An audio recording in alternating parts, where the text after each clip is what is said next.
This week, the Miami Dolphins had their meetings where they evaluated the training camp roster, saw where they are from a talent standpoint, and said, okay, these are problem areas, and we need to explore whether or not we can address them now or have to wait for teams to pare down their 53-man roster and then find what we can find from the waiver wire or the rummage rack. Wisely, and I do truly do mean wisely, the Dolphins looked at the depth that they had at the defensive line and the depth that they had at safety and said, this is not enough. Now, safety happened to be one of the more talented units in terms of free agents. There's a ton of talented safeties out there. And the Miami Dolphins actually did something very smart where they added Marcus Mays, a 7-year veteran who started 77 games. He started every single NFL game he's played. They added him to the secondary. I think that that's going to be a huge benefit. While he's battling a shoulder injury and he's got injury history throughout the course of his career, this is a player who is not only the 2022 MVP of the New York Jets, bad New York Jets team, but he was the MVP voted on by his peers. He was also a player that the Jets franchise tagged to retain his rights for one season. He signed a mega deal for the safety position with the New Orleans Saints. So this is a player who is not a leftover. The only reason he probably hasn't had a contract is because he was rehabbing a shoulder injury. Veterans do not sign generally until they can pass a physical. I don't know what the deals of the terms of the contract are, but what I do know is that it can definitely help this Dolphins team create better coverage in the secondary. When you look at what the Baltimore Ravens did last season, they used 3 safeties for about 38% of their defensive snaps last season. Now, a lot of that is dime, a lot of that is nickel. When you have Kyle Hamilton, who's the size of a linebacker and has the coverage skills of a cornerback, it allows you to do a whole lot of things, especially putting them in the box and having to cover slot receivers and having to cover tight ends. That was a luxury that they had. However, with Javon Holland, he's got the position flexibility to play nickel. He's got the position flexibility to play in the box. So does Jordan Poyer, who has got the position flexibility to play in the box.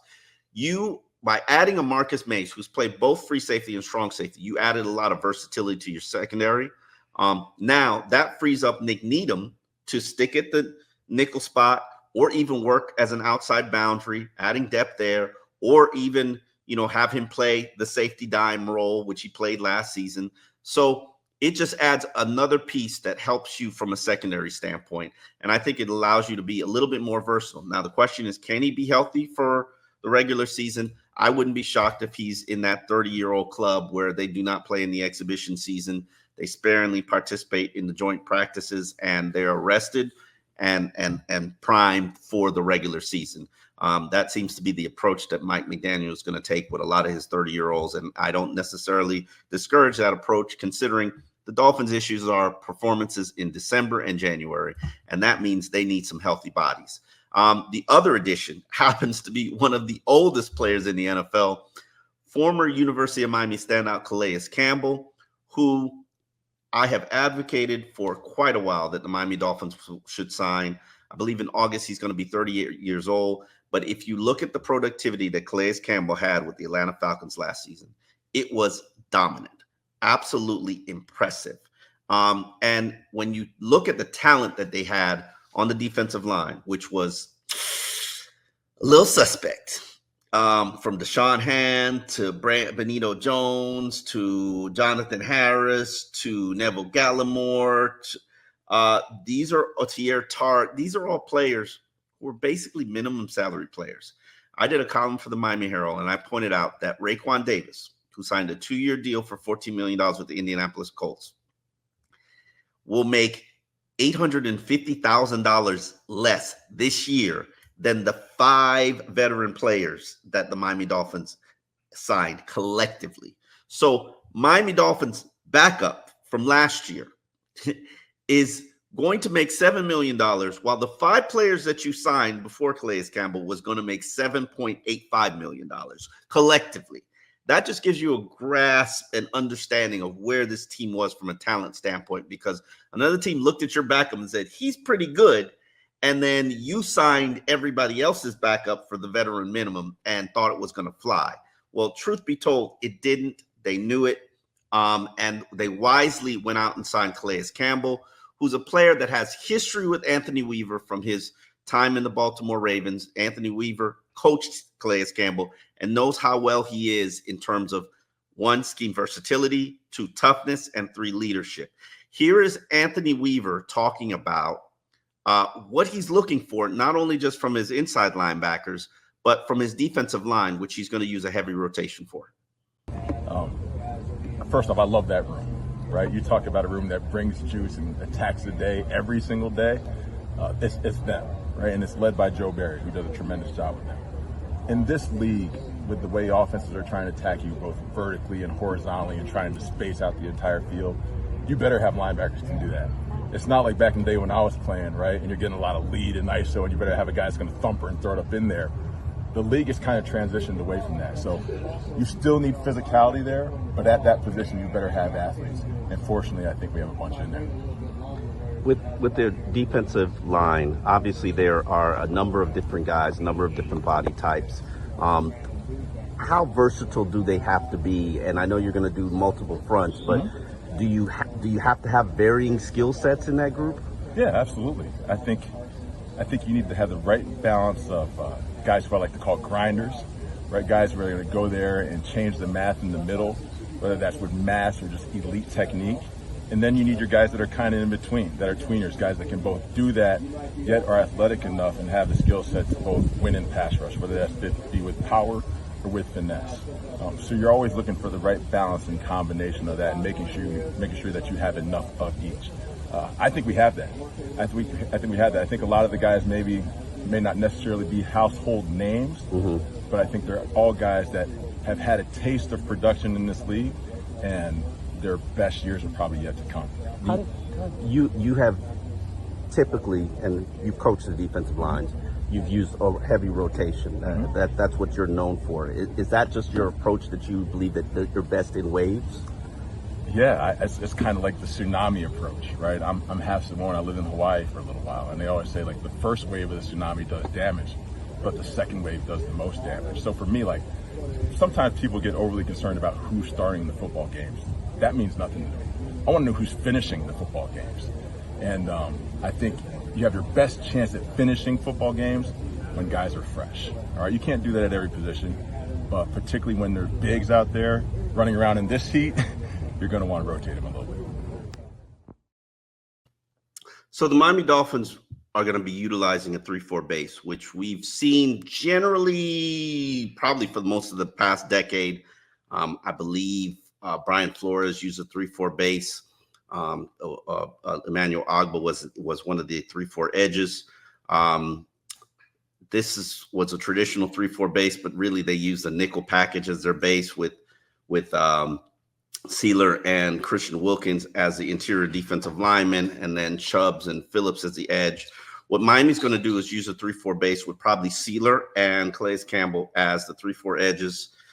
Tart and Benito Jones, Tier Tart and Benito Jones as the nose tackles. They primarily play just specifically on running downs. And then when it's passing downs, they're going to Sealer and Campbell will probably go inside. You've obviously got Hand and Harrison and Gallimore as the rotational guys.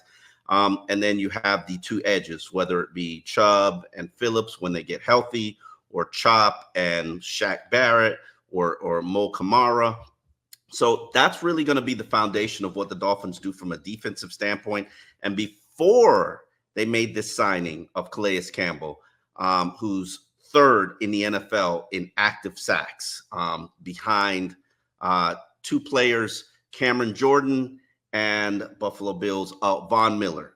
Those are the only 2 who have more than Calais Campbell, who's got, I believe, 105 sacks.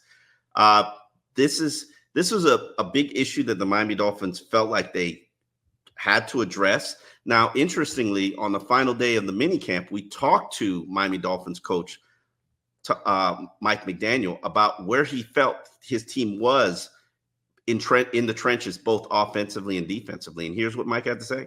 Said before, Chris Greer's always working Coleman. I am very happy with our current orchestration of both those units. The offensive line, there's a little more history and experience. Personally, with all the guys involved, it's on the defensive line, there's more new, so the guys are working to get things tied together with the entire defense in that regard. Just like the newer offensive linemen that we do have are working to master a new scheme. I'm very happy with the team. Open to competition. I think competition always breeds benefit for the Miami Dolphins, just because it brings the best out of people. So we'll never shut the door on that. But I'm happy with the groups, their production, how they've been working together, and happy with both depths. Yeah, definitely the addition of Calais Campbell improves that happiness level. Calais is a beast, and not only is he a beast, but he's also a locker room leader. He's going to bring a Teron Armstead, Raheem Morris type presence to the team. If you haven't paid attention or don't know much about Calais, I encourage you to check out the NFL's top 100 rankings and see the profiles that they've done on Calais. He's been mic'd up a number of times. He brings a lot of energy, brings a lot of leadership. And I felt like this Dolphins team needed that leadership presence on the defensive side of the ball. While there are some very good players on the defensive side of the ball, I wouldn't necessarily label a lot of them as leaders. And really, Zach Sealer, I think he can learn a lot from Calais Campbell in terms of the leadership that he's going to bring. And I would not be surprised if that entire unit, that entire defense follows Calais' lead. And he might be voted a captain by the time we close out training camp. That's the type of player that Calais has been, and he's had a Hall of Fame worthy career. And I'm glad he's going to have the opportunity to finish it here in Miami.